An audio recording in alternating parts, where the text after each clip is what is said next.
Hare Krishna. The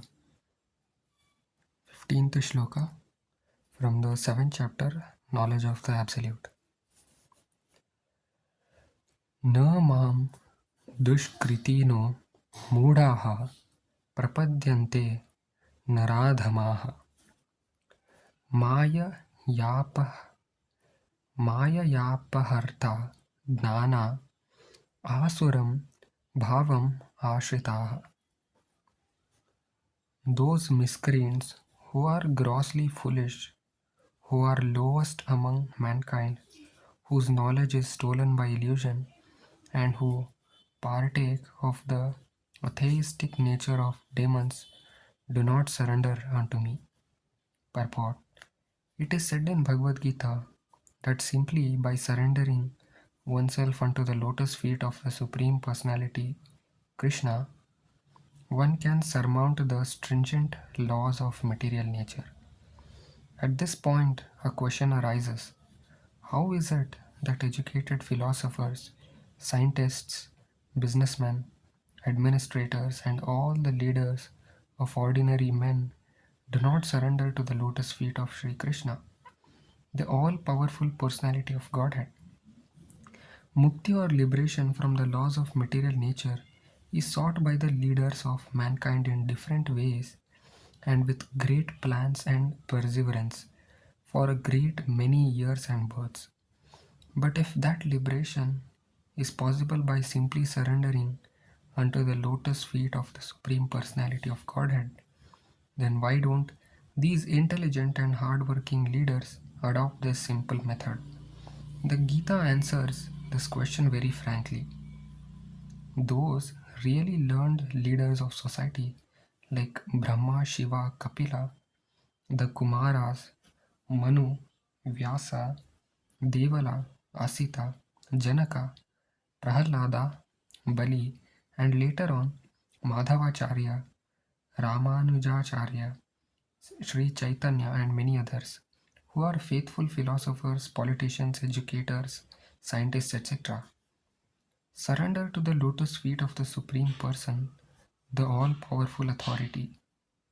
Those who are not actually philosophers, scientists, educators, administrators, etc., but who pose themselves as such for material gain, do not accept the plan or path of the Supreme Lord.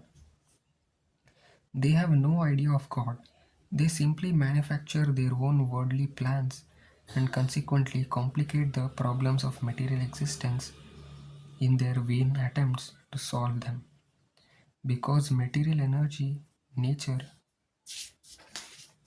is so powerful, it can resist the unauthorized plans of the atheists and baffle the knowledge of planning commissions. The atheistic plan makers are described herein by the word dushkritinaha or miscreants. Kriti means one who has performed meritorious work. The atheist plan maker is sometimes very intelligent and meritorious also, because any gigantic plan, good or bad, must take intelligence to execute. But because the atheist's brain is improperly utilized in opposing the plan of the Supreme Lord, the atheistic plan maker is called Dushkriti, which indicates that his intelligence and efforts are misdirected. In the Gita, it is clearly mentioned that material energy works fully under the direction of the Supreme Lord.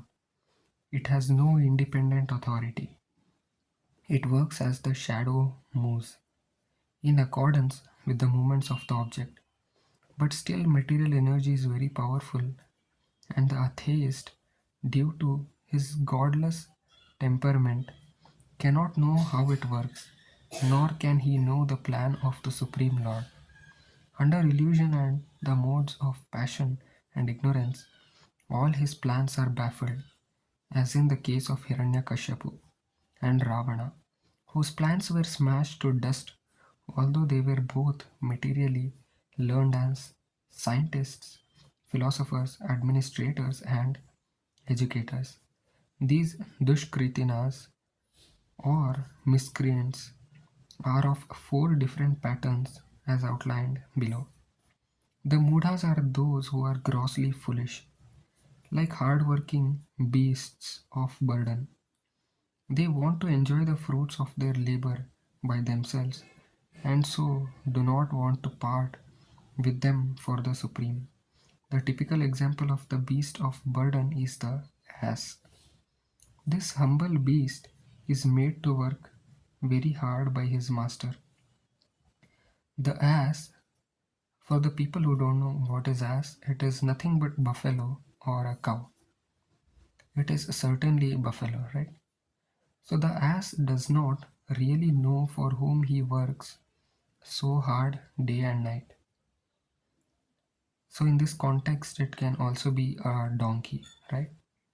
He remains satisfied by filling his stomach with a bundle of grass, sleeping for a while under fear of being beaten by his master, and satisfying his sex appetite at the risk of being repeatedly kicked by the opposite party.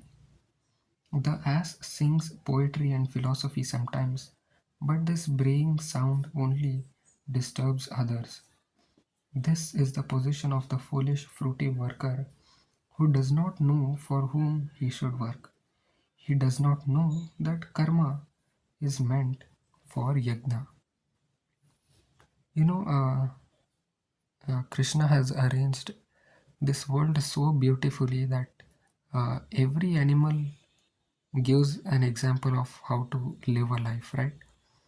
How small things in the nature can teach us great life lessons.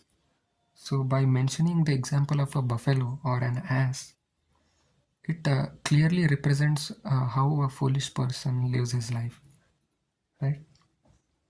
Let's continue. Most often, those who work very hard day and night to clear the burden of self created duties say that they have no time to hear of the immortality of the living being. To such mudhas, material gains, which are destructible, are lives all in all, despite the fact that the mudhas enjoy only a very small fraction of the fruit of labor. Sometimes they spend sleepless days and nights for fruitive gain, and although they may have ulcer or indigestion, they are satisfied with practically no food. They are simply absorbed in working hard day and night for the benefit of illusory masters. Ignorant of the real master, the foolish workers waste their valuable time serving Mammon. Unfortunately, they never surrender to the supreme master of all masters, nor do they take time to hear of him from the proper sources. The swine who eat the night soil do not care to accept sweetmeats made of sugar and ghee. Similarly, the foolish worker will untiringly continue to hear of the sense enjoyable tidings of the flickering mundane world, but will have very little time to hear about the eternal living force that moves the material world. Another class of dushkriti or miscreants is called the Naradhama or the lowest of mankind. Nara means human being and Adhama means the lowest. Out of 8,400,000 different species of living beings, there are 400,000 human species. Out of these, there are numerous lower forms of human life that are mostly uncivilized. The civilized human beings are those who have regulative principles of social, political, and religious life. Those who are socially and politically developed but who have no religious principles must be considered Naradhamas. Nor is religion without God religion, because the purpose of following religious principles is to know the supreme truth and the man's relation with him. In the Gita, the personality of Godhead clearly states that there is no authority above him and that he is the supreme truth. The civilized form of human life is meant for man's reviving the lost consciousness of his eternal relationship of his eternal relation with the supreme truth. The personality of Godhead, Sri Krishna, who is all powerful, whoever loses this chance is classified as Naradhama. We get information from revealed scriptures that when the baby is in the mother's womb, an extremely uncomfortable situation, he prays to God for deliverance and promises to worship Him alone as soon as he gets out. To pray to God when he is in difficulty is a natural instinct in every living being because he is eternally related with God.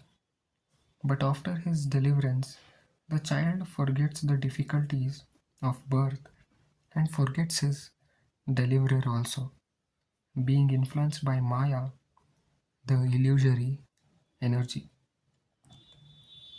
It is duty of the guardians of children to revive the divine consciousness dormant in them. The 10 processes of reformatory ceremonies as enjoined in the Manusmriti, which is the guide to religious principles, are meant for reviving God consciousness in the system of Varnashrama. However, no process is strictly followed now in any part of the world, and therefore 99.9% of the population is Naradhama. When the whole population becomes Naradhama, naturally all their so called education is made null and void by the all powerful energies of physical nature. According to the standard of the Gita, a learned man is he who sees on equal terms the learned Brahmana, the dog, the cow, the elephant, and the dog eater. That is the vision of true devotee.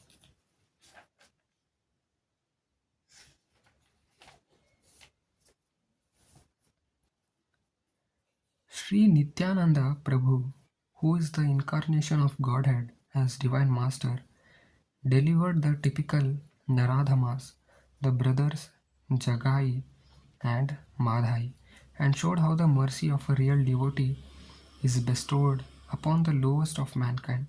So the Naradhama, who is condemned by the personality of Godhead, can again revive his spiritual consciousness only by the mercy of a devotee. Sri Chaitanya Mahaprabhu, in propagating the Bhagavata Dharma or activities of the devotees, has recommended that people submissively hear the message of the personality of Godhead. The essence of this message is Bhagavad Gita. The lowest amongst human beings can be delivered by this submissive hearing process only. But unfortunately, they even refuse to give an oral reception to these messages. And what to speak of surrendering to the will of the Supreme Lord? Naradhamas, or the lowest of mankind, willfully neglect the prime duty of the human being. The next class of Dushkriti is called Maya Ya Parhata Gnana.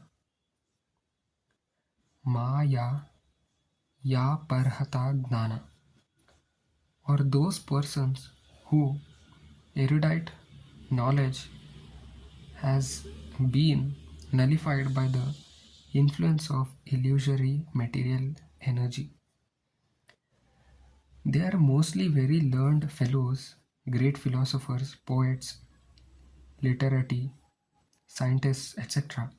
But the illusory energy misguides them and therefore they disobey the Supreme Lord. There are great number of Maya Parhata Gnana at the present moment. Even amongst the scholars of the Bhagavad Gita, in the Gita, in plain and simple language, it is stated that Sri Krishna is the Supreme Personality of Godhead. There is none equal to or greater than him. He is mentioned as the father of Brahma, the original father of all human beings. In fact, Sri Krishna is said to be not only the father of Brahma, but also the father of all species of life. He is the root of the impersonal Brahman and Paramatma, the super soul in every entity in his plenary portions. He is the fountainhead of everything, and everyone is advised to surrender unto his lotus feet. Despite all those clear statements, the Maya, the Maya ya Parhata Gnanaha deride the personality of the Supreme Lord and consider him merely another human being. Uh, just a moment. I'm sorry if I am mispronouncing the word Maya ya Parhata Gnana. Yeah, so let's continue. They do not know that the blessed form of human life is designed after the eternal and transcendental feature of the Supreme Lord. All the unauthorized interpretations of the Gita by the class of Maya Ya Parhata Anaha outside the purview of the Parampara system are so many stumbling blocks on the path of spiritual understanding. The deluded interpreters do not surrender unto the lotus feet of Sri Krishna, nor do they teach others to follow this principle. The last class of Dushkriti is called Asuram Bhavam Ashritaha, or those of demonic principles. This class is openly atheistic. Some of them argue that the Supreme Lord can never descend upon this material world, but they are unable to give any tangible reasons as to why not. There are others who make him subordinate to the impersonal feature, although the opposite is declared in the Gita. Envious of the Supreme Personality of Godhead, the atheist will present a number of illicit incarnations manufactured in the factory of his brain. Such persons whose very principle of life is to decree the personality of Godhead cannot surrender unto the lotus feet of Sri Krishna. Sri Yamunacharya Alabandharu of South India said, "O my Lord, you are unknowable to persons involved with atheistic principles. Despite your uncommon qualities, features, and activities, despite your personalities being confirmed by all the revealed scriptures in the quality of goodness, and despite your being acknowledged by the famous authorities renowned for their depth of knowledge in the transcendental science and situated in the godly qualities. Therefore, grossly foolish person, the lowest of mankind, the deluded speculators, the professed atheists, as above mentioned, never surrender unto the lotus feet of the personality of Godhead in spite of all scriptural and authoritative advice." Hare Krishna.